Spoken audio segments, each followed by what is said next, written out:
It's late in the evening. Hello mga ka-idol! So ngayon meron na naman akong ituturo sa inyong napakagandang kanta. Ang title pala nitong kanta ay yung Wonderful Tonight by Eric Clapton. Okay? So itong version na to is easy version lang. Okay? So wala siyang bar chords. Kaya sa mga beginners matutugtog nyo tong kanta na to. No? So dito muna tayo sa kanyang strumming pattern. Okay? Yung strumming pattern natin is hanggang matapos na yung kanta. Okay? So ganito lang. Down, down, down. Okay, tatlong down lang hanggang matapos na yung kanta, no? Palitan nyo na lang yan kung sakaling gusto nyong palitan, okay? So, proceed na tayo doon sa kanyang verse 1. So, yung verse 1 niya rito is G. Ayan, yung G, first string, second string, fifth, tsaka sixth. Ayan, G. Tapos D. Yung D, first string, second string, third string. Tapos C. Yung C, second string, fourth string, fifth string. Tapos babalik kayo ng D. Okay, yung apat na chords na yan, dalawang beses nyo gagawin. Okay, pag nagawa nyo ng dalawang beses, pupunta lang kayo ng C. Ayan, C. Tapos pupunta kayo ng D. Tapos G. Tapos E minor naman. Yung E minor sa second fret, fourth string lang, tsaka fifth string. Okay, E minor. Tapos C. Tapos D. G. D. C. Tapos D. Okay? So medyo marami yung chords niya, no? Pero mga basic chord lang naman, no? So sasampulan ko para mas maintindihan nyo. So ganito naman siya kapag kinantahan. It's late in the evening. She's wondering what clothes to wear. She puts on her makeup and brushes her long blonde hair. And then she asks me, do you look alright? And I say yes, you look wonderful tonight.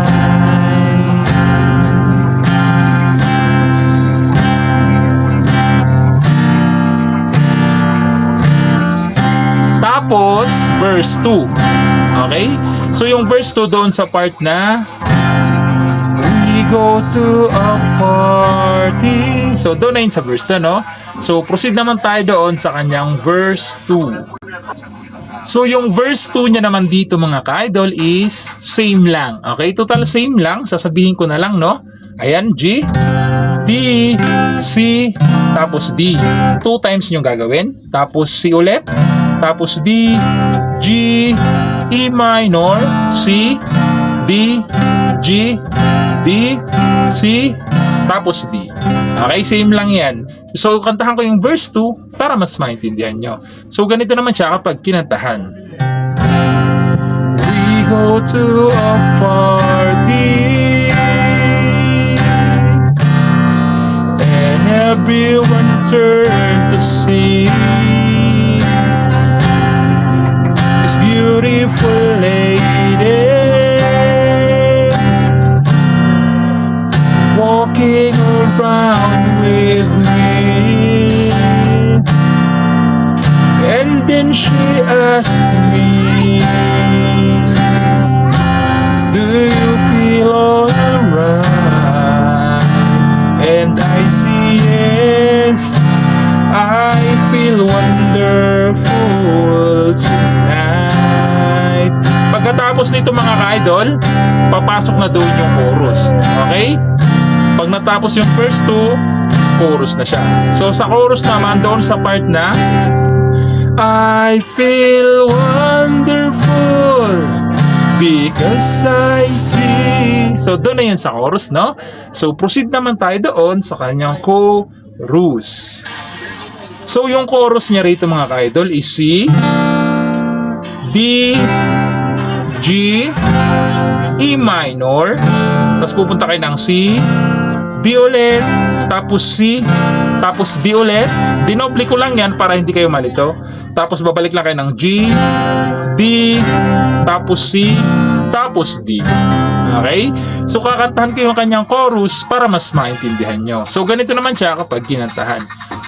I feel wonderful because I see the love light in your eyes and the wonder of it all. It does you just don't realize how much I love you.